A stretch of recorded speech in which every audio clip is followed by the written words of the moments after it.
can't focus on what needs to get done. I'm on notice, hoping that you don't run. You think I'm tepid, but I'm misdiagnosed. Cause I'm a stalker, I seen all of your posts. And I'm just tryna play it cool now. But that's not what I wanna do now. And I'm not tryna be with you now, Hola, el día de hoy les damos la bienvenida a nuestro podcast llamado Nosotras Decimos. Yo soy Alexandra Gómez, a mi lado tengo a Amanda Fuentes, al otro lado el profesor Matías, Hola. A Camila Pérez y a Nicole Bernal. El tema de hoy es sobre el arte. Y en contexto social, ¿cierto? Sí. Desde una perspectiva antropológica, el arte es más que una manifestación estética, es una forma de comunicación simbólica. Refleja valores, creencias, tensiones y estructuras de poder dentro de una sociedad. Por ejemplo, los rituales indígenas, los tatuajes o las danzas tradicionales son tan artísticos como una pintura al óleo. Todos comunican algo del mundo interno y externo de quienes los crean. Desde la mirada del pintor, el arte también es una forma de expresión personal que inevitablemente está influenciada por el entorno. La inspiración viene de lo vivido, lo observado y lo soñado. Incluso cuando una obra parece muy personal o íntima, casi siempre está conectada con su contexto cultural y social. El día de hoy nos encontramos con... El día de hoy nos encontramos con... Eduardo Repimán y Estefanía Miranda. Ya, ambos, antropóloga y un pintor. Lo primero que nos gustaría saber es a qué se dedica una antropóloga y también a qué se dedica o cómo se gana la vida un pintor o artista, ¿cierto? Sí. Bueno, primero la saludo también a toda la audiencia, que estoy muy contenta de estar acá y de poder participar de su podcast. Como les contaba, yo estudié antropología acá en Temuco. Me gusta decir ahora que soy antropóloga social, aunque de repente ese apellido puede estar como un poco de más. Sin embargo, hay varias antropologías y eso también tiene que ver con la diversidad, que por una parte es lo que estudia la antropología, ¿no? Lo que lo hace como una disciplina con un conocimiento especializado sobre la realidad. También habrán escuchado sobre la idea de cultura. Entonces, diversidad y cultura son dos conceptos claves de la antropología. Y bueno, eso suena muy abstracto, lo sé. Cuando yo estudié antropología hace mucho tiempo ya, era muy raro y nadie sabía lo que hacía un antropólogo. De hecho, ni siquiera nosotros que estábamos estudiando, yo me tardé varios años en elaborar una respuesta. Así que, ¿qué hace un antropólogo? Porque toda la gente pensaba que era arqueología, que revisaban huesitos. Sí, todavía, imagínense. Entonces, y eso que acá hay una región donde se forman antropólogos, y hay varios antropólogos. Un desafío ahora es poder diferenciarse y tener herramientas para ir respondiendo a las diversidades del contexto donde uno puede trabajar. Ahora, en mi experiencia como antropóloga social, he ido trabajando mucho en contextos educativos, justamente, en centros de investigación, en centros de formación técnica, en universidades o con universidades o para universidades. El tema de relaciones interculturales, el foco en el patrimonio, pero la antropología, como lo dice también su nombre, es muy amplia, muy amplia. Un antropólogo puede hacer muchas cosas diferentes. Así que bueno, ahí a la medida que vamos avanzando les cuento más. ¿Y un pintor? ¿Cómo se gana la vida un pintor? Bueno, aparte de lo evidente que es pintando, pero ¿en qué área? Porque es muy difícil, como uno piensa que el arte o la pintura está como muy alejado de lo cotidiano. Entonces, ¿cómo es trabajar al día a día como pintor? ¿Sí? Mira, dos cosas. Ser artista es algo muy fácil, la verdad. Es el mundo el que te lo hace difícil. Y lo otro, bueno, agradecer la invitación a cada una, al profesor también, y contarles que yo juego de local, porque yo estudié acá, yo partí aquí, de hecho, partí el kinder, el primero y el segundo básico, y del mismo modo también aquí partió mi historia como artista. Yo tengo un referente bien particular de ese momento, aprovechando justamente que todavía estaba en mayo, porque yo tuve un encargo muy bonito, que fue dibujar a Arturo Prat y la Esmeralda, ¿ya? Yo como era niño no sabía que la Esmeralda era un barco, entonces dibujé a Arturo Prat con una niña al lado. ¿Ya? Entonces fue bien divertido el hecho de que a muchos les gustó, pues les gustó lo que había dibujado, lo que había pintado, y algo conectó también con eso, ¿no? Conectó con lo que con lo que yo quería, que alguien valorara lo que uno hace, ¿no? Dentro de este juego que significa crear, pintar, ¿ya? Y siempre me gustó el dibujo, nunca fui un alumno disciplinado, pero sí muy entregado al trabajo artístico, no teniendo, digamos, una tradición artística, en mi familia me refiero, pero sí siempre maravillándome por la creación en sí, ¿ya? El dibujo, el valor del dibujo, la caricatura. O sea, obviamente que cuando yo era niño no teníamos internet, pero sí teníamos muchas revistas, ¿ya? Las revistas de Condorito, las revistas de Barrabaso, Disney, ¿no? También los Barrabás. Entonces, todo lo que tenía que ver con caricatura, por ejemplo, a mí me encendía la imaginación, y esa cuestión siempre fue una fascinación, y hasta el día de hoy me mantiene la mente muy, muy, muy activa. Yo miro mucho, mucha imagen, yo consumo mucha imagen. Pero me he ido formando, más que otra cosa, construyendo la idea de un artista, porque uno más o menos sabe cómo funciona el arte de los artistas europeos, de los artistas americanos, ¿me entiendes? Donde hay estructuras, hay institucionalidad que los acoge, me refiero a galerías, a museos, al mercado del arte, que perfila también una forma de hacer el arte, ¿ya? Pero acá no tenemos eso, pues en Chile es más complejo el asunto, ¿ya? No contamos con mucho espacio donde poder exhibir. Entonces buena parte de mi trabajo fue una aventura, ¿no? Fue una aventura de ir creando, de ir juntando las pinturas y de ir aprovechando algunos espacios como esto, como los colegios, las escuelas, ¿ya? Yo durante mucho tiempo cargaba mis pinturas, iba a los colegios y ofrecía mis trabajos como exhibición. O sea, una cuestión súper básica, Autogestionada. totalmente autogestionada, pero también con una suerte de misión personal, ¿ya? Yo en un momento como que me casé con esta idea de querer ser artista y enfrentar el mundo con todas las dificultades que eso tiene, y me ha pasado de todo, pues me han pasado cosas impresionantes, cosas difíciles muchas veces, pero que es parte natural de muchos otros contextos, de muchos otros trabajos también. Mucha gente también se le complica la vida, eso no es particular solo de los artistas. Pero más que otra cosa me ha mostrado cosas maravillosas el trabajo del arte. Me ha permitido conocer el mundo, me ha permitido volver a ver el lugar donde vivo de una forma distinta y entender que lo que uno hace finalmente también es un servicio. Bueno, ya nos enteramos, ¿cierto? ¿En qué estás trabajando actualmente como artista? ¿Estás desarrollando alguna obra? ¿Hay algo por concluir? ¿Algo que está en proceso? ¿O algún proyecto que tengas en mente? Bueno, con Estefanía tenemos hartos proyectos que queremos realizar acá desde Comuy, ¿ya? Mira, no es un lugar que sea como que llegamos al azar, ¿no? En absoluto. O sea, aquí nosotros tenemos una tradición familiar por mi parte, ¿ya? Pero también Estefanía tiene todo un trabajo también con el territorio. Ella conoce la región de manera profunda, ha hecho un trabajo también importante acá en el territorio, ha trabajado con comunidades, ha trabajado con instituciones.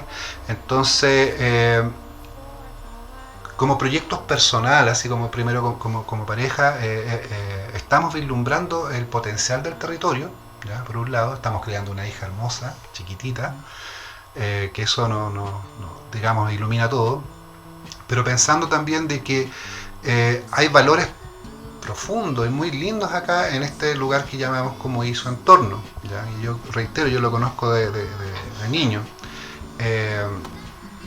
Pero eso yo creo que un poco más para el futuro, ¿no? El tema de tener una estructura que permita albergar piezas artísticas, ¿ya?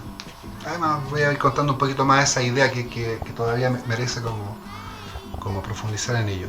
Pero personalmente estoy cerrando un proyecto bien importante con la empresa Enel, ¿ya? Que es la construcción de un memorial, un mosaico que fue trabajado con los dirigentes del territorio de Alto Biobío, ya de 4 comunidades, y que hay unas centrales hidroeléctricas que generaron un conflicto muy grande durante los años de los 90 en adelante, que es uno de los conflictos simbólicos del territorio con las empresas, ¿no?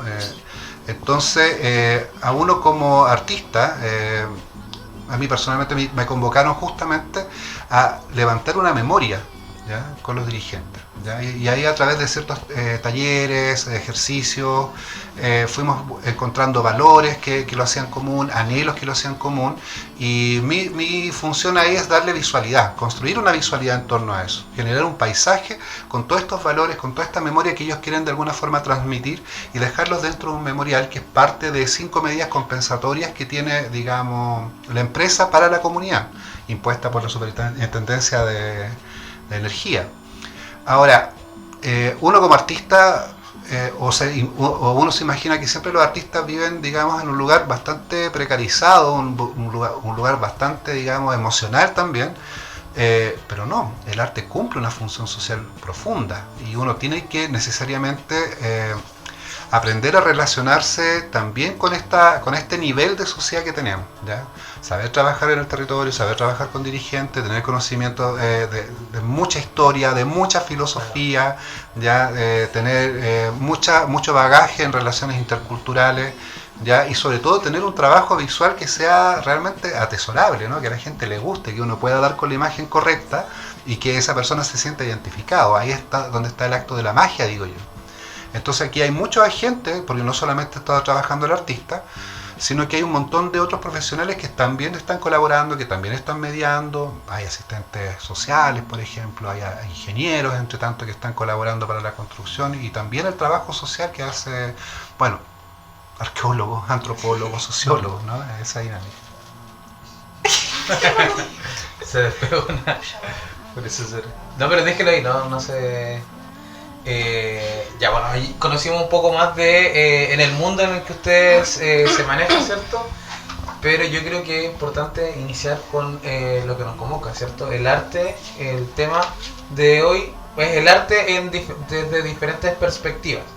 Vamos a transitar desde el arte como espejo de la sociedad hasta el arte como resistencia, o el arte también como un diferenciador. ¿Cómo? Como activismo, el arte como diferenciación social.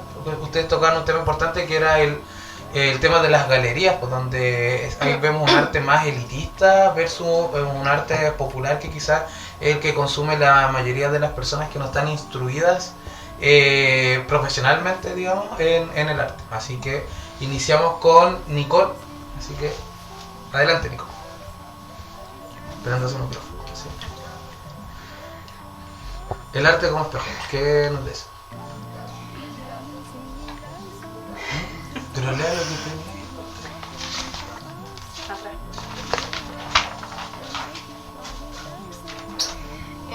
El arte como espejo de la sociedad.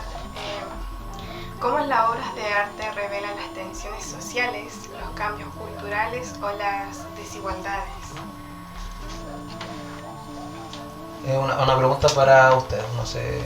Parte de todo este film. Ok. Sí. O sea que dentro de las culturas también el arte, por ejemplo, empezamos, bueno, una pequeña introducción, sino que empezamos desde estas pinturas rupestres, ¿cierto? Que también era, bueno, que también se puede considerar arte y una representación de las culturas. O sea, la frase ahí clave es el arte como espejo, ¿verdad? Primero es la idea como bien básica que tiene que ver con la formación que uno tiene como antropólogo, que ustedes están teniendo un acercamiento como más prematuro, por ejemplo, al que yo tuve, ¿no? Porque cuando iba en tercero ni sabía, ¿no? Tenía clase de filosofía y todo, pero la importancia del contexto. Entonces, al menos cuando yo pienso, y Eduardo nos puede complementar, ¿no?, de que el arte es como un espejo, pienso en que está reflejando, por ejemplo, el contexto donde eso tiene sentido, ¿no? El contexto donde eso nace o surge o se desarrolla, y que refleja justo como el espíritu de una época, que es una idea que me gusta mucho, que es esa, ¿no?, la del espíritu de una época. Porque si ustedes analizan una pieza o el arte rupestre, hay que irse inmediatamente al contexto y responder esas preguntas básicas de dónde salió, por qué está ahí, con qué hicieron, ¿no?, la obra, hasta la materialidad, ¿no? La cultura material nos dice algo súper importante de la obra. y delante, no sé si fue Eduardo o las chicas que leyeron algo que decía algo así como hasta la emocionalidad, que uno podría creer que es algo sumamente subjetivo, está sujeta también a un contexto y es parte de algo que trasciende al individuo, o sea que no es solo yo con mi emoción, sino que está en contacto, ¿no? Con quienes somos, con las preguntas que nos estamos haciendo y con el todo, ¿no? En una red enorme también de significado, donde la idea de cultura también nos puede iluminar. Sí, yo tengo una pregunta. ¿Cómo nos damos cuenta desde la antropología o desde el análisis del arte cuando el espíritu de una época ha cambiado? Cuando podemos decir, o sea, yo sé que no es como que uno puede dar una fecha, pero ¿qué pistas nos puede dar la antropología de que la sociedad ha estado cambiando y eso reflejado en el arte? Qué buena tu pregunta. Sí. Yo creo que el Eduardo está más habilitado para responderla, pero también estoy haciendo como un link con otra cosa que dijeron las chicas acá, que tiene que ver con que el arte también incomoda, ¿no? Entonces, cuando los artistas, ¿no? Que son estos sujetos que pareciera que tienen como más herramientas para mostrarnos lo incómodo o lo perturbador, ¿no? O estas cosas que te sacan de onda y uno dice, ¿eso es arte o no? Yo creo que esas son pistas que nos dicen que estamos pensando las cosas de otro modo, que las respuestas que antes nos dábamos ya se agotan y claro, no es de un día para otro, es un proceso. ¿Cuál es la pregunta? Está buena. ¿Qué pistas nos da el arte o el análisis del arte desde la antropología que el espíritu de una época ha cambiado o está en transición, podríamos decir? Ya, yo creo que, las cosas en general no cambian tanto. ¿Ya? Cambia más la forma en cómo entendemos las cosas. Eso sí cambia, ¿ya? Eso sí cambia permanentemente. Y cambia porque tenemos acceso a esa otra información que nos entrega perspectiva. Pero en lo elemental, el arte está presente en todo nuestro quehacer. Todo, o sea, desde la ropa que elegimos, ¿ya? Hasta el color que ustedes eligen para llevarlo en sus propios rostros, todo eso va de la mano de una memoria, el diseño, ¿ya? El diseño de los objetos, las pequeñas cositas, los colores de cada uno, eso tiene un tránsito hasta llegar hasta nosotros, ¿ya? Hay una mecánica en medio de esto, hay técnicas, hay ingeniería en esto, hay diseño, hay un montón de forma en la cual nosotros sintetizamos las cosas hasta que llegan a nosotros y nos entregan, o también otra oportunidad, ¿no? de ver las cosas. Por ejemplo, los celulares nos permiten algo que yo, por ejemplo, no tenía cuando era niño, una cámara fotográfica. Ahora la cantidad de fotografía que hay, que tú puedes comunicar, que tú puedes presentar, ha transformado esencialmente la forma en la cual nosotros nos vemos, ¿ya? Nos ha hecho más iguales, ¿ya? Al punto que yo lo uso mucho como juego, ¿no? El tema de los filtros, ¿no? Todos usan filtros, pero es súper loco porque usan el mismo filtro mucha gente y terminan todos pareciéndose a algo, ¿ya? Siendo más iguales, queriendo ser diferentes, terminan siendo más iguales que otros, ¿ya? El filtro del perrito. Filtro del perrito, por ejemplo, ya. La mascarilla. Sí. Pero si te das cuenta, ahí hay algo que decanta, porque no es una cuestión que tú puedas traducirlo de manera inteligente, decir, yo en estos momentos estoy jugando. No. Tú simplemente estás jugando, ¿ya? Tú simplemente te estás llevando por la emoción del momento, ¿ya? Y estás en un estado de, ¿cómo decirlo? Un estado de alegoría, digo yo, ¿ya? Ya, es ahí donde habita el arte, ¿ya? Es ahí donde el arte, ¿cómo decirlo? Vive en nosotros, ¿no? Expresa lo que somos. Pero mira, a mí me tocó tal vez una época bastante compleja, porque los años 80 no fueron fáciles, no fueron sencillos a la hora de poder expresar el arte, ¿ya? Porque había una idea decimonónica, me gustan esos términos, pero era más bien como estructurado de lo que significaba el arte y lo que significaba la expresión. O sea, el canto era esto, el folclore era esto, estaba como todo muy parcelado, en circunstancias de que nada de esto está parcelado, si finalmente es como la cultura ya sea del conocimiento, ya sea la del poder, por ejemplo, que también elige un cierto tipo de arte, no todo, y cómo contribuye en este caso las ciencias sociales a traducir esa experiencia. Por ejemplo, hablamos de pintura rupestre, ¿ya? Cuando esencialmente, o en la memoria del trabajo del arte, como uno como artista se da cuenta que eso no tiene nada de rupestre, ¿no? ¿Ya? O esa distinción de lo que es el arte tradicional y lo que es el arte contemporáneo. Todo arte es contemporáneo. Sí, Su época. a mí me llamó la atención algo que dijiste, que en los 80 era difícil el arte. Sabemos que bueno, había mucha censura en esa época, y ahora me llama la atención, o recuerdo, los panfletos. Los panfletos, no sé si tú tuviste la oportunidad de, o una cercanía a los panfletos en esta época de transición a la democracia, donde a través de los panfletos se transmitían ideas, ¿cierto? Y también, bueno, era muy poco porque se ocupaba la serigrafía, creo que, la silografía tallada, pero también ahí había arte, pues era como una instancia muy poca donde había que comunicar mucho. No sé cómo viviste o cómo fue tu contacto con los panfletos en esa época. Mira, el arte, bueno, yo vengo de una familia bien conservadora. Al respecto, lo único que puedo decir que fue la mejor escuela que yo pude haber tenido, digamos, para poder entender lo que significa el activismo y ser disidente, ¿no? Porque es fácil ser disidente ante la sociedad, pero ante tu familia es más complejo, ¿no? ¿Ya? Pero me ocurrió algo, tal vez, que si bien va de la mano con los procesos que se vivieron durante ese tiempo, a mí me tocó tal vez un proceso un poco más complejo. ¿En qué sentido? En que yo nunca tuve ningún problema en términos familiares de identidad. O sea, nosotros desde niños nos enseñaron que somos mapuches, ¿ya? Eso es lo que mi papá y mi mamá nos inculcaron de pequeños, ¿ya? Pero siempre con una distinción. Esto de la parte hacia adentro, porque hacia afuera esto la gente no lo entiende. Y justamente, pues estamos hablando de una época donde de mapuche no se hablaba nada, ¿ya? No se hablaba nada. Y lo único que teníamos eran justamente caricaturas acerca del indio, ¿no? O sea, todos conocemos el indio pícaro, ¿ya? Y que si bien, claro, causa gracia, no deja de ser un estereotipo, ¿ya? Un estereotipo del indio, ¿ya?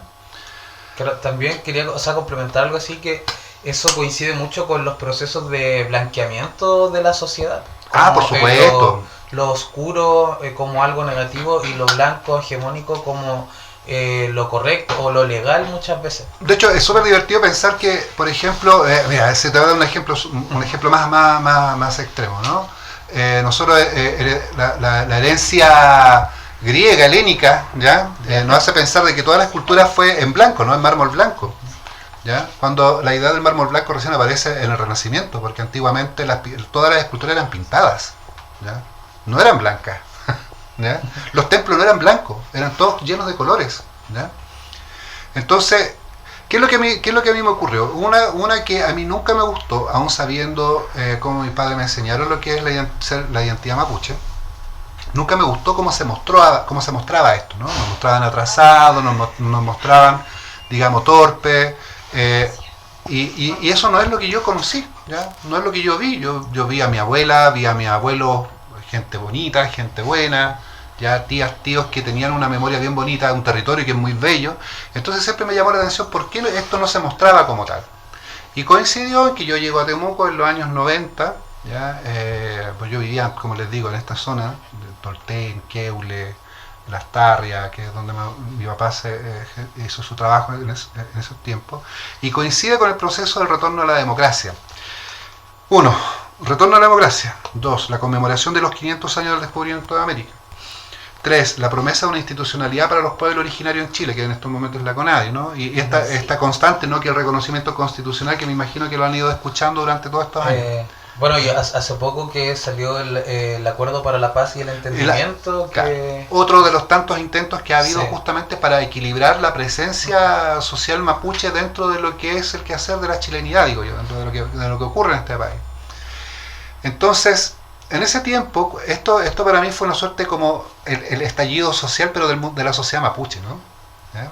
Entonces, uno como artista joven, que a mí me gustaba mucho esto, empezamos con algo muy elemental, los grafitis. Murales, mejor dicho, porque los grafitis se fueron desarrollando después, en el sentido que no teníamos sprite ni pintura de buena calidad. Claro. ¿Y en el tiempo de los panfletos todavía eras muy niño? Yo era muy niño, pero teníamos, sí, o sea, yo alcancé a hacer panfletos.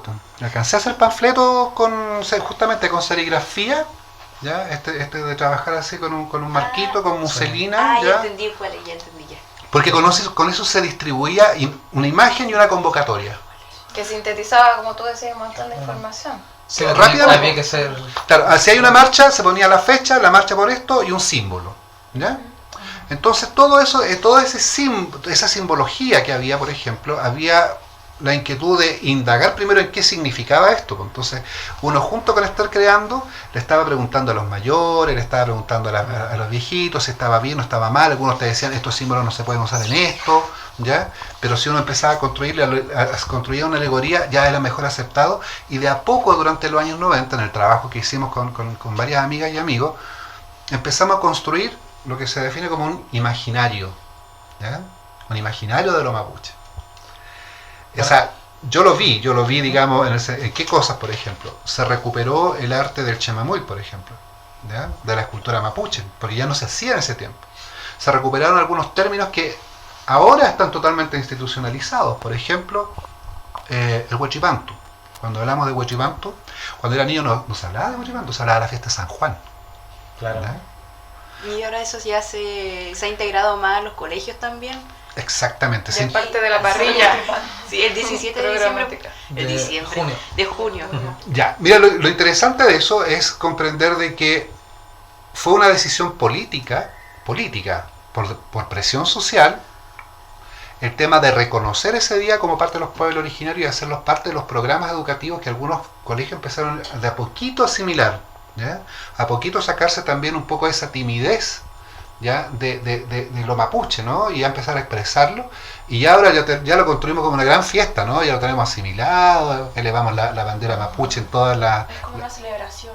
Y es una celebración esencialmente, ¿ya? Que es, reitero, es la misma fiesta de San Juan, pero que es el Día de los Pueblos Originarios.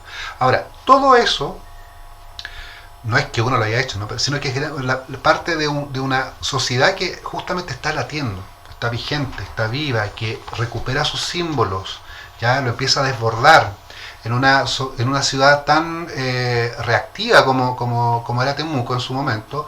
Se empezaron a utilizar estos símbolos y de repente ahora ya los tenemos, varios espacios ya lo usan, ¿no? Hasta las universidades usan como símbolo el cultrún o algunos dibujitos, ¿me entiendes? Ya lo tenemos integrado. Creo que la frontera es el que tiene el cultrún, claro. Es bastante... Bueno, qué bueno que mencionaron lo de la frontera porque... tienen el símbolo de un cultrún, pero sus letras son letras griegas y en latín. Entonces ahí hay como un sincretismo cultural, que creo que en griego dice como tradición y cambio, algo así, y el cultrún. Pero es como que mezclan lo externo a lo nacional.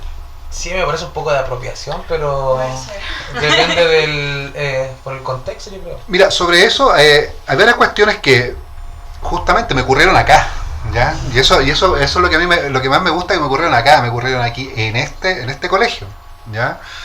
Yo me eduqué con los libros de historia que escribía una persona que se llama Sergio Villalobos, Claro.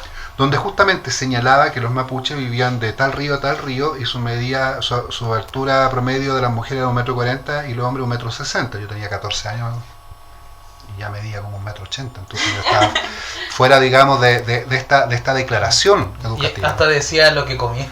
Decía, hablaban en pasado. Sí. claro, o sea, simplemente como no existíamos, de hecho ni siquiera nos decía mapuche, nos decía laucanos.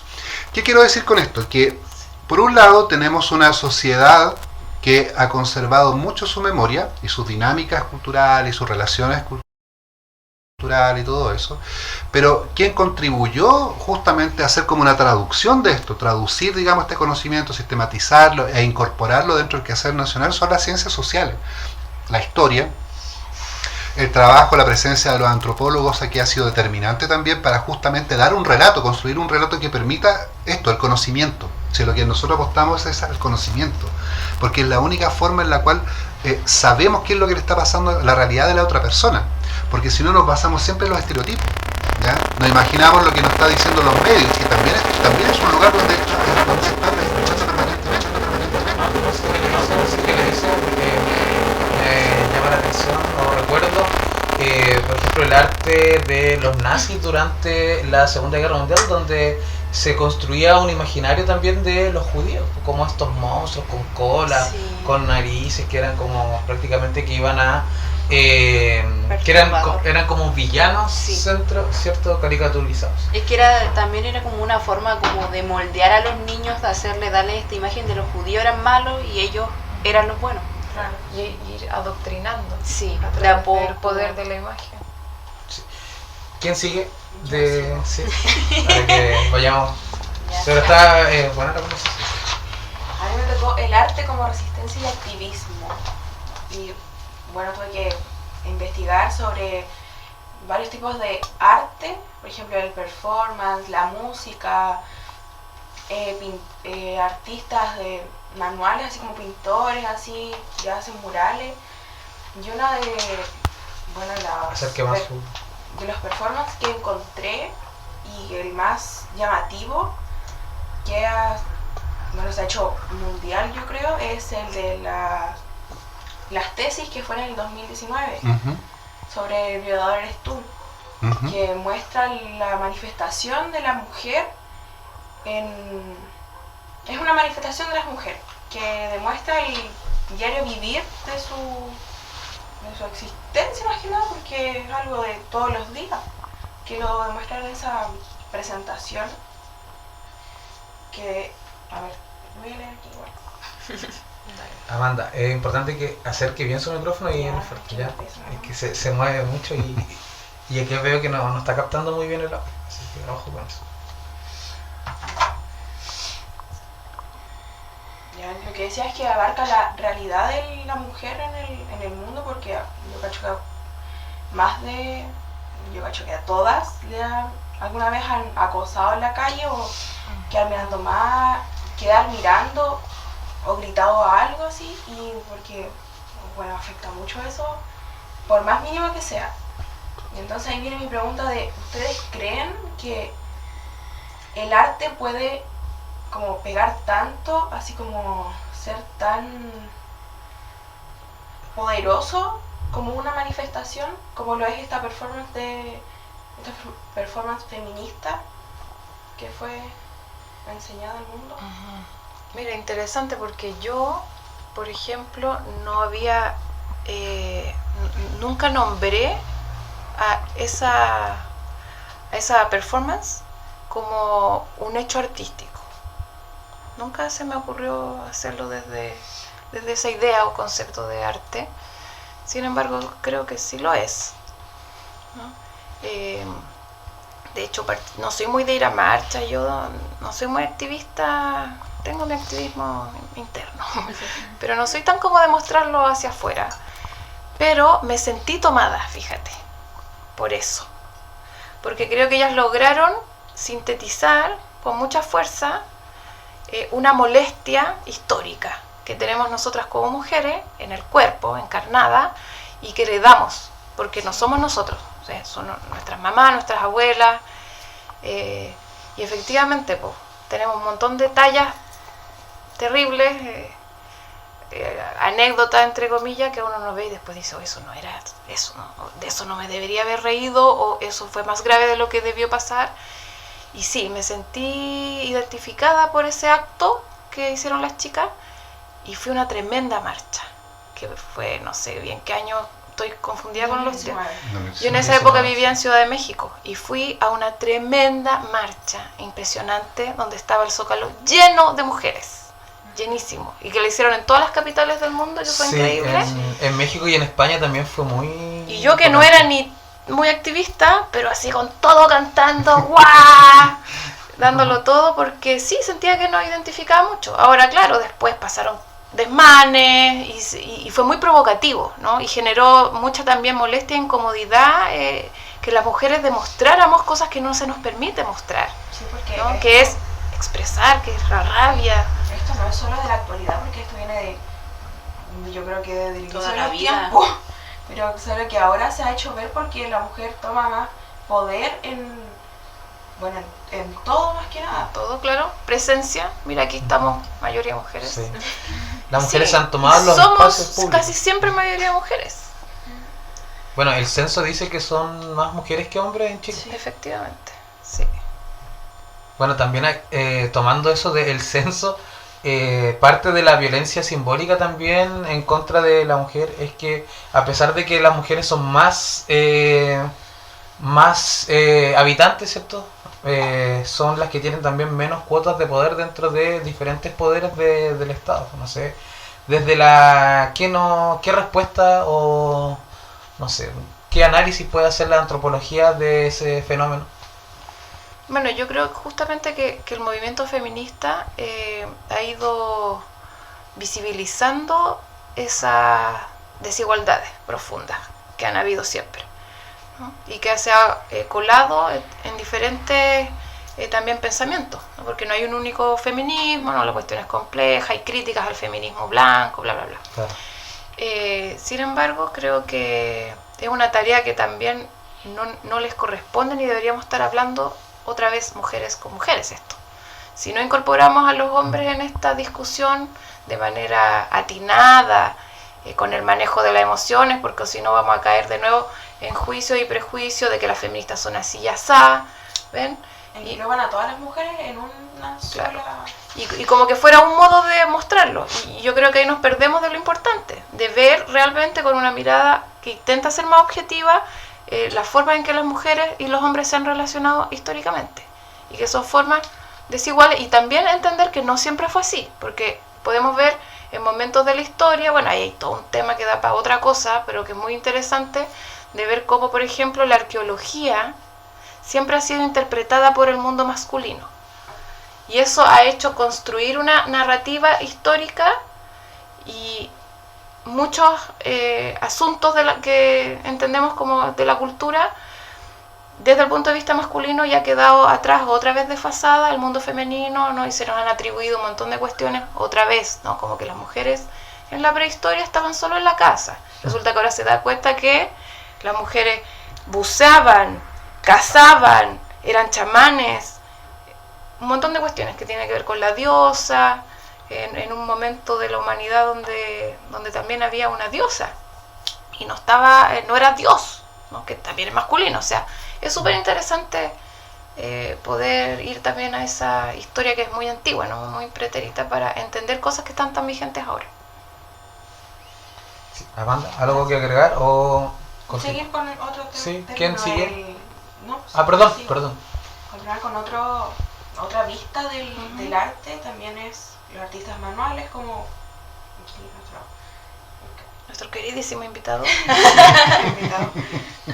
También está hablando de manifestación y todo esto, está la Brigada Ramona Parra, que es chilena, que hizo un mural para conmemorar el primer aniversario de Salvador Allende. Y esto fue como cuando llegó la dictadura militar, lo cubrieron con pintura porque obviamente querían borrar todo eso porque no iba con lo que ellos buscaban. Y esto es un colectivo muralista que desde los años 60, que en época de dictadura, usó sus murales como protesta política, como este mural que hicieron sobre el aniversario, que fue redescubierto en 2025 y Ahora. sí, y lo restauraron en 2015 y se declaró monumento nacional porque fue más que oculto durante mucho tiempo. Sobrevivió a todo el Sí. proceso de dictadura. Y Eduardo. A ver,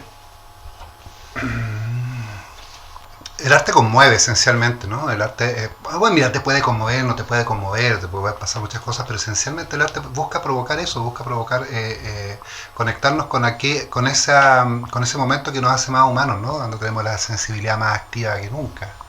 ¿Ya? Hay obras que a uno no sé, yo tengo una experiencia muy bella que tuve en una galería de arte de la Universidad de Yale en New Haven, porque tiene una dinámica expositiva que es muy bonita, ¿no? Una estrategia de tú entras y ves ciertas obras. Todos los museos, las galerías importantes tienen eso, ¿no? Te reciben de una forma para que tú te maravilles con esto, ¿no? He podido recorrer algunos lugares de Europa, pero esto en particular me puso, me estimuló mucho porque son de dos cosas que a mí me gustan mucho, de dos artistas que me llaman mucho la atención, Van Gogh por un lado y Pollock, Jackson Pollock, un artista americano de los 50, 60. Y justamente cuando tú entras a esto, la primera que confrontas es una obra de Jackson Pollock, que es una serie de manchas, pinturas, unos chorreados, y es un cuadro bastante grande, pero es un cuadro que mide casi 2 metros por 8 metros de largo, ¿no? Entonces, ¿qué es lo que hace? Que cuando tú entras, te cubre toda tu vista. O sea, tú lo único que ves así es la obra, ¿no? Y es como cuando se va la señal del televisor, eso, y tú ves eso, ¿ya? Entras como en un estado donde todo lo que estás pensando como que se te va, se te desvía de tu mente, te deja la mente en blanco, ¿ya? Y entras, como que entras en esta cuestión que una serie de manchas que están pulsando, algo te pasa. Como que te satura. Exactamente, te satura. Los griegos tenían un nombre para esto, ataraxia, un estado de contemplación, de imperturbabilidad del espíritu, le llaman, ¿ya? Un estado de ataraxia cuando estás creando, cuando estás en estos estados también, ya. Sentí eso con una fuerza tan grande y dije, wow, esto es todo Estados Unidos aquí en mi corazón en estos momentos. Entonces salgo del cuadro maravillado y veo una obra de Van Gogh inmediatamente, que es la sala de billar, que es una sala de color rojo con una luz amarilla que es muy intensa, se ve ahí el empaste grueso de pintura y se ve una mesa de billar pintada así como muy... Pero es un cuadro muy sencillo, es como unos palos martillado, donde le puso una tela incómoda y la pintura se ve así como desgarrado, ¿no? Y es un cuadro pequeño, no es un cuadro grande, es un cuadro muy pequeño. Entonces estás viendo esta obra que te desborda y ves esta otra obra inmediatamente que te conecta con la sencillez, con la humildad, ¿ya? Y de un momento tan chiquitito como en este lugar me siento cómodo, que fue inevitable emocionarme. O sea, me emocioné, me salió una lágrima y dije, esta cuestión es increíble. Y bueno, seguí disfrutando la galería un montón. Pero eso digamos que son porque yo ya tengo entrenado el gusto por estas cuestiones y son obras que ya más o menos uno conocía, ¿no? Por una serie de libros que yo lo había visto en algún momento.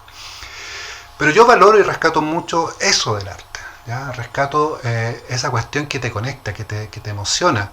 Uno dice, no, es que yo no entiendo el arte. El arte no se trata de entender, ¿ya? El arte se trata más bien de sentir, ¿ya? Porque ustedes saben perfectamente el color que eligen para sus rostros, ustedes saben perfectamente la ropa que más les gusta. Eso es arte, eso es sentido, eso es gusto. Les gustan ciertas cosas, ciertas imágenes.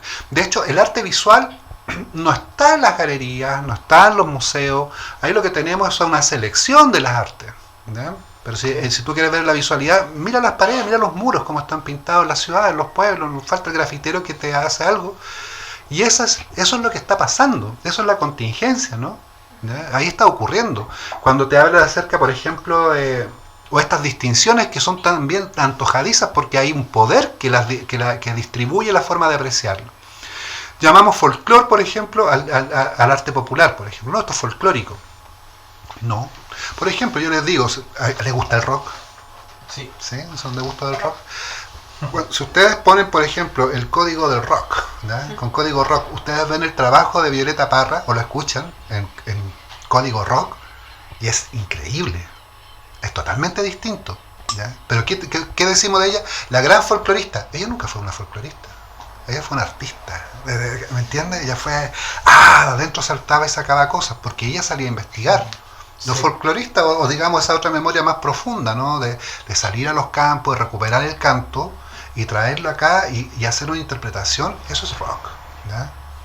Entonces, reitero, las cosas, lo que dije anteriormente, las cosas no cambian, sino la forma en cómo apreciamos las cosas, eso sí es lo que cambia, ¿ya?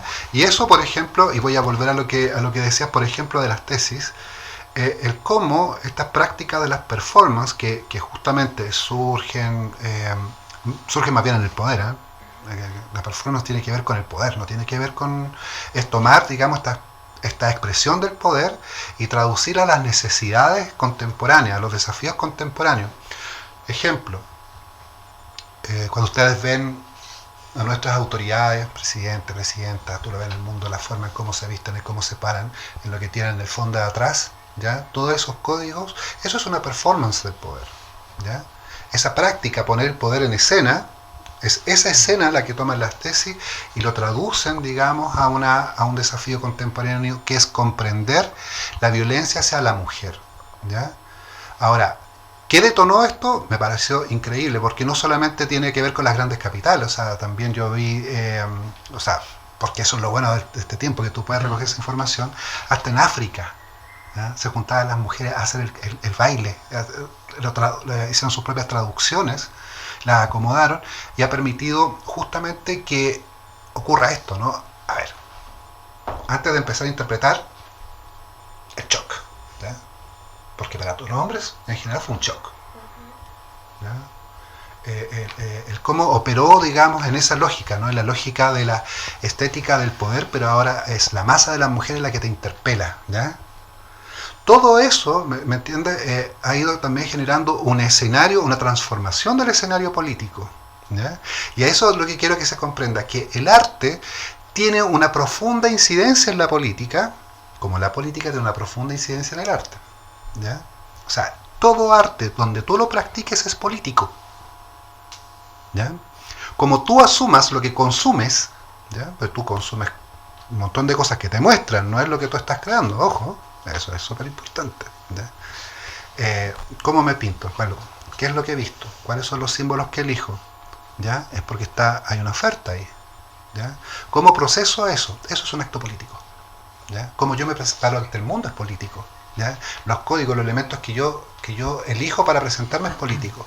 En un momento, cuando yo dije voy a hacer que mi trabajo propenda al conocimiento del mundo mapuche, fue una posición política radical en un país donde de mapuche no se hablaba nada, porque estábamos absolutamente relegados a la pobreza y al folclore, ¿ya? ¿Qué tenemos ahora? Durante estos últimos 30 años de carrera artística que yo puedo traducir de lo que yo he hecho, ha habido una transformación profunda. Hemos recuperado el tripanto, hemos recuperado muchas formas de arte, pero tenemos un montón de artistas mapuche contemporáneos que han hecho cosas increíbles a nombre del país, ¿ya? Actualmente, y esto es súper importante, buena parte de las manos mapuche han creado todo un escenario completo que se está presentando ahora en la Exposición Universal de Osaka, ¿ya? Que está aconteciendo ahora en estos momentos, ¿ya?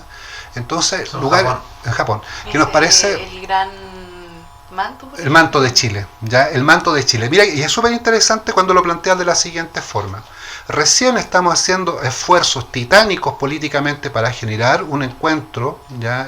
A través de esta mesa de trabajo que se realizó recién, esta comisión para el entendimiento y la paz. Y por otro lado presentamos a Chile como que nos cubre el gran manto de la cultura mapuche. O sea, ni siquiera podemos solucionar políticamente nuestro entuerto, pero nos mostramos al mundo como si fuéramos un país que está que abraza sus raíces. Que abraza sus raíces. Un país unido. Ya, lo cual es una tremenda hipocresía, ¿ya? Pero ojo, no estamos hablando de las cosas que están pasando allá, son las cosas que nos están aconteciendo acá, ¿ya? Y es súper importante que entiendan que esas tejedoras nosotros convivimos con esas tejedoras, ¿ya? Y que ese mundo que nos parece muy lejano es todo lo contrario, nosotros somos muy activos en el mundo, ¿ya? Tanto la sociedad mapuche como lo que acontece en Chile se lee mucho en el mundo, ¿ya? Entonces, eso también, eso sí podría decir que ha sido un cambio desde cuando yo estudié acá, de cuando yo era niño, a lo que tenemos ahora. Ahora es más fácil ser ciudadano del mundo, ¿ya? Y tenemos algo que contar. Sí, a propósito, perdón, ¿voy a decir algo? Ay, ya se me fue. Observación. Ya, pero yo iba a decir, a propósito de los artistas mapuches, también hay varios poetas, hay escritoras mapuches que están, por ejemplo, yo sé que el New York Times tira un ranking de los como libros más destacados de, no sé, del último año.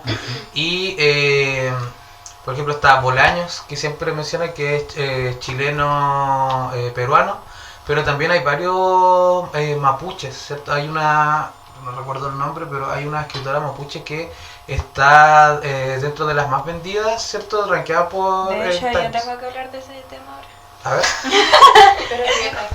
Dilo. Pero Ya, sí, pero bueno, no era el tiempo.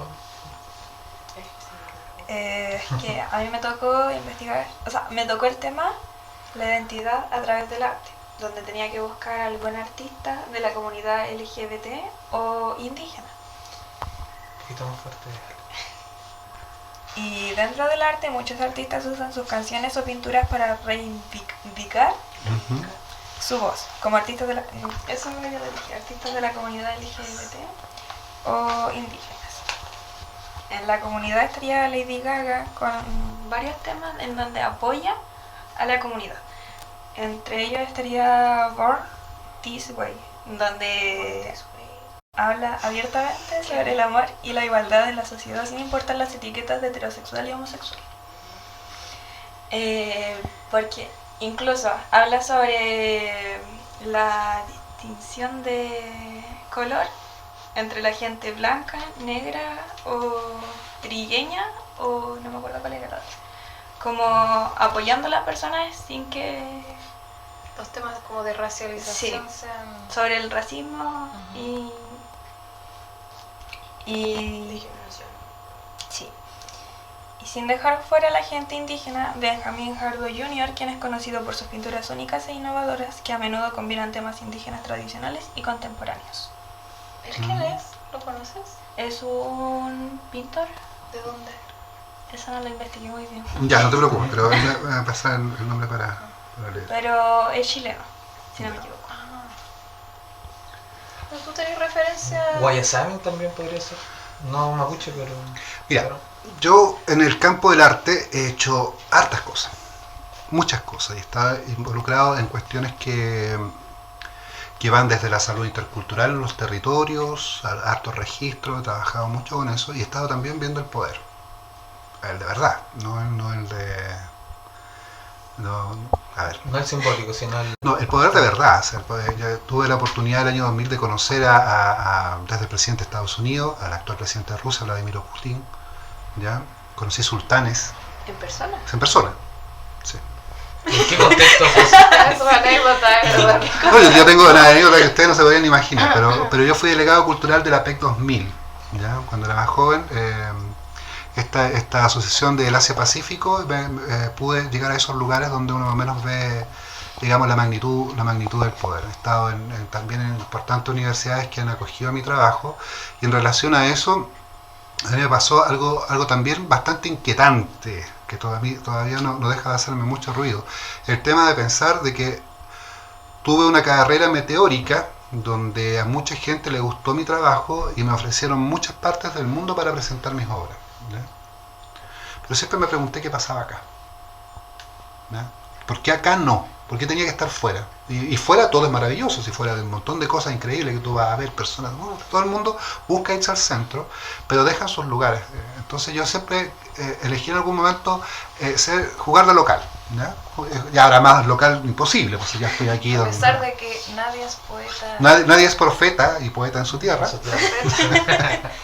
Yo elegí de verdad hacer el esfuerzo de que mi trabajo funcionara desde acá.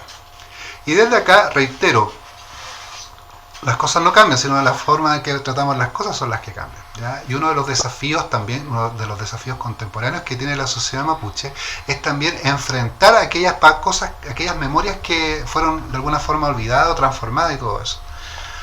¿Que si ha habido machismo en el mundo mapuche? Sí, por supuesto que ha habido mapuche. ¿Que ha habido discriminación desde el pueblo mapuche hacia la comunidad LGBT? Por supuesto que lo ha habido, ¿ya?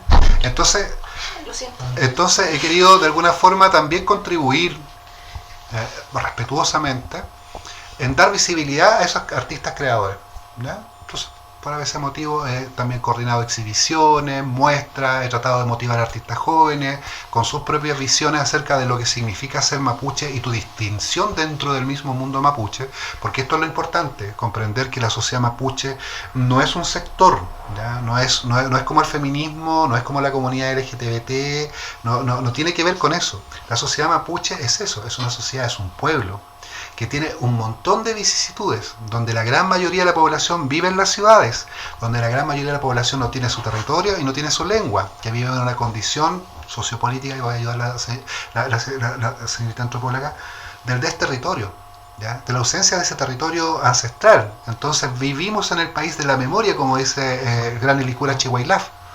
Como una gentrificación histórica. Claro, entonces, y es una transformación completa. Si ahora, si tú quieres volver a tu territorio ancestral, lo que vas a encontrar es pino eucaliptus. ¿Ya? No el ecosistema en el cual se sustenta todo el Mapuzungún y la memoria del pueblo. Mira, a propósito de que mencionas esto, mira, yo hace poco, y yo creo que las chiquillas igual están un poco enteradas, no sé si conocen a una influencer que se llama Naya Fácil. Ya. Ya bueno, da lo mismo es su historia, pero lo que a mí me llamó la atención es que ella creo que es originaria de la Araucanía. Entonces, en una visita que tuvo hace un par de días o semanas, no sé, solo lo vi en Twitter, lo que ella publicó, que decía que ella se sentía una ex mapuche. Entonces, ella decía que había... qué bueno que ya se puede básicamente como liberar de este peso que era ser mapuche. Entonces que yo... ella se desligaba Sí. de su raíz. Qué ridículo. O sea, sí, realmente ella- es fácil. ¿Qué más vas a esperar? Ella declaraba que oficialmente desde ahora ya no soy mapuche. Entonces yo les pregunto a ustedes, ¿existe, se puede mapuchizar algo así, una persona? ¿En qué aspecto? ¿De qué forma? O cómo también, no sé, por ejemplo, una persona mapuche sí o sí debe tributar a su cultura. ¿Cómo es este proceso de...? Estáis haciendo las preguntas más complejas. Los temas de identidad Sí. son complejos, profundos, pero Eso está. son dinámicos. Y acá existe algo que se llama si no me equivoco, la autoidentificación. ¿No? Son criterios que también se van construyendo. ¿Ya? Entonces, uno puede identificarse o no, pero hay cosas que son más también objetivas, ¿no? Depende de cuáles son los criterios para eso. Porque hay un arraigo a un territorio, hay un apellido. Por ejemplo, acá en Chile, si tienes apellido mapuche, eres mapuche. En México hay pueblos que hablan la lengua todavía, la lengua de su pueblo originario, y tienen apellidos españoles, y a nadie le importa si eres Vázquez o León o Ramírez. No depende si eres mixteco o no, o eres mexicano o no, porque hay marcadores de identidad que se llaman. Bueno, son tecnicismos, pero lo que quiero decir es que también todas esas cosas se van construyendo culturalmente. ¿Ya? Uno puede reaccionar a eso porque es como polémico lo que dijo, ¿no? Y decir, pero yo me pregunto, ¿qué es para ella entonces ser mapuche? Podemos presuponer que engloba para ella un montón de atributos negativos que la quieren hacer en su presente apartarse. Claro. De lo que hablábamos antes, ¿no? Nadie quiere ser pobre, no queremos que nos señalen como pobres, como incivilizados, como Feos. indios, como feos. O sea, hay una serie de atributos que no los podemos desconocer. Entonces, claro que no va a querer responder a eso si uno lo vea por ahí, ¿no? Yo no estoy enjuiciando lo que ella dijo o no dijo, simplemente tratando de comprender, sí. de comprender desde dónde se posiciona para decir algo como eso. Que es muy al contrario de todo el proceso que viene señalando Eduardo, donde hay un esfuerzo que uno no puede desmentir o ignorar, de identificar ahora los mapuche con otras cosas, ¿no? Y hay un proceso donde los niños están más orgullosos de sus raíces, ¿no? Se usan nombres mapuches. Cuando yo era niña, mis compañeras no se llamaban Rayen ni Ligüen, no. Pero ahora los niños se llaman así porque hay otra forma de apoderarse de esa memoria y que podríamos también presuponer como algo positivo. Claro. Bueno, y le damos el pase a la Camila, que es nuestra última exponente. Bueno, a mí me tocó el tema sobre lo personal es político. Bueno, yo investigué sobre dos artistas en particular, uno nacional y otro extranjero. El primero extranjero que sería Pablo Picasso, que realizó la obra El Guernica en el año... ¿Ah? Guernica. La Guernica, lo siento, en el año... Una palabra rara, no sé qué significa.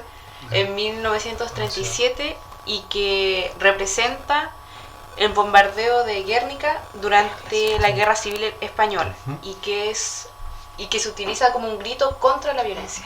Es como bien emblemática esa obra. Sí, una grandes obra de Picasso. Cuéntanos. No, pero del artista chileno.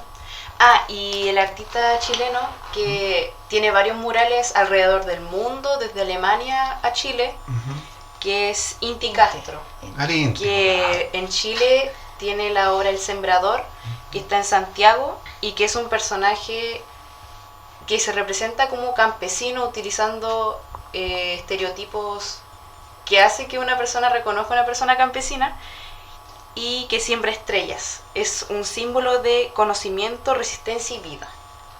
Y también está la Madre Seculars, es en París, Francia, que lo realizó el mismo año que realizó la obra El Sembrador en 2016. Él hace graffiti de gran formato. Sí, y que es la representación de la Virgen María de forma contemporánea, desafía la estructura tradicional de poder como lo es la iglesia, familias conservadoras y el rol de la mujer sumisa. Bueno, por eso se llama secular, ¿cierto? Lo personal es político. ¿De quién acuñó esa frase? Se me fue la onda, pero es de alguien. Es de alguien. La puse en el... Sí, no, es como de dominio público. Sí. Bueno, buen concepto del dominio público, po. ¿Ya? El Guernica ya es de dominio público, ya esa obra. Mira, justamente hace poco me habló un muy querido amigo, el Guille Bocara, que él me regaló el libro de cómo nació el Guernica. Pero es una serie de dibujos previos antes de hacer el dibujo de la obra completa. ¿Ya? Por partes. Fue por partes, Y también fue probando. me gustaría realizar las preguntas. ¿Hasta qué posible se puede hacer arte político? Apolítico.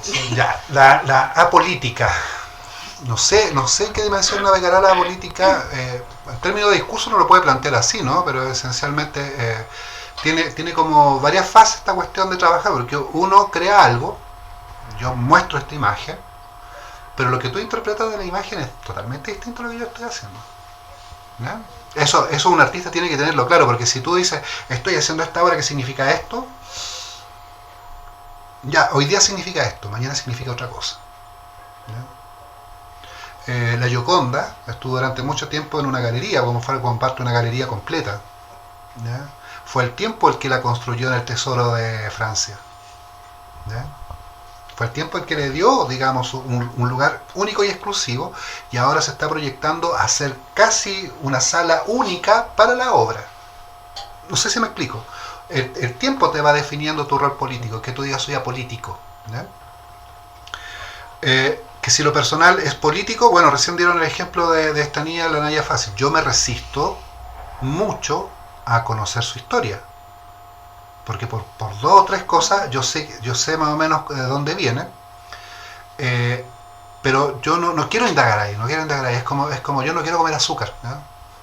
porque sujetos o personas o esta idea de los famosos influencers es para mí una contaminación de información, o sea, la información saludable. Esto es como comer sano, ¿ya?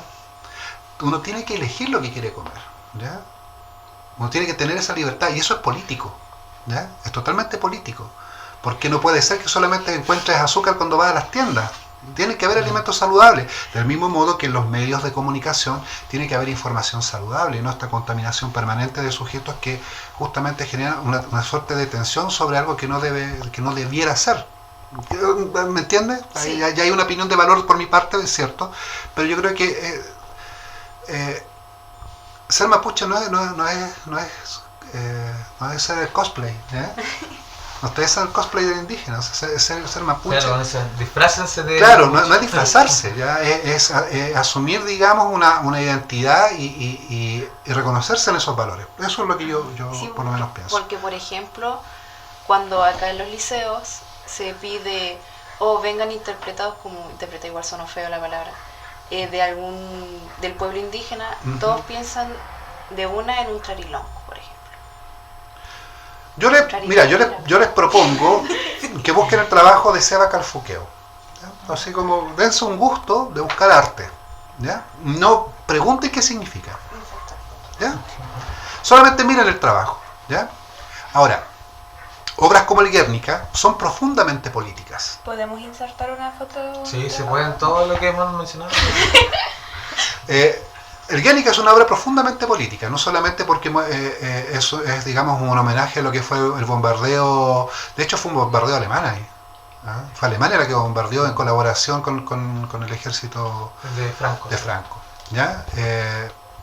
Entonces, es una obra testimonial, entendiendo que Pablo Ruiz Picasso era profundamente político. ¿Ya? Él era un actor político, tenía una posición política bien conocida, y además que había toda una institucionalidad que él lo apoyaba para que sus obras fueran conocidas. ¿Ya? Y esta obra, digamos, repletó ya una serie de documentos educativos.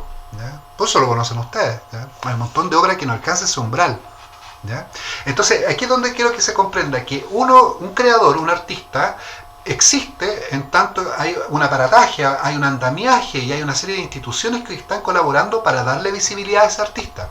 Ahora, en este andamiaje donde están una serie de actores sociales, ¿ya?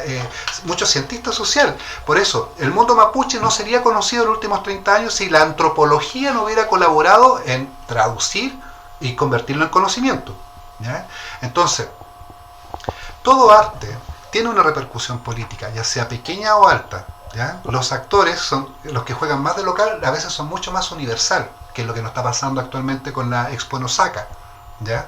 De lo más local a lo más universal. Eso es lo que quiero que se comprenda. Y lo otro, que aunque uno diga, no, si yo vivo acá lejos, no, uno está más conectado ahora que nunca al mundo. ¿Ya? Hay una ciudadanía que nosotros podemos presentar y una capacidad, digamos, de decir las cosas, de presentar un mundo distinto que acontece particularmente aquí. ¿Ya? Aquí en Comuy, Villa Comuy. Tiene un montón de flores de Villa Comuy, pero para mí tiene mucho que ver con lo que estamos haciendo ahora, que tiene que ver también con el acto de reivindicar muchos desafíos. Para mí, mira, más de lo que yo sé, lo que uno puede saber, a mí me interesó mucho lo que como ustedes plantearon los temas. ¿Ya? Nadie hablaba de feminismo cuando yo era niño. ¿Ya? No se hablaba de eso. De hecho, ahora en los colegios también es difícil instaurar los temas de feminismo porque está tan politizado. Exactamente. Y hay una resistencia por parte generalmente de los apoderados. ¿Sí? Pero mira, por lo menos ustedes tienen referentes que, por ejemplo, yo no los tenía. O sea, si son capaces de hablarme de las tesis, si son capaces de hablarme del Guernica, estamos hablando de cosas que realmente se agradecen. ¿Ya? Que lo tengan ahí latente, que sean parte de sus discursos, sus intereses de conocer y de querer difundir. Así que yo creo que con esto ya nos vamos despidiendo. Ale, ¿nos despide usted? Sí. Tienen que almorzar los chiquillos. Con eso damos por finalizado con el podcast de hoy. Chao. Chao. Muchas gracias a los invitados de hoy. Sí, muchas gracias por venir. Gracias por venir. Son nuestros Gracias segundos por la invitación. invitados. Gracias, chicos. Así que eso. Muchas gracias. Gracias.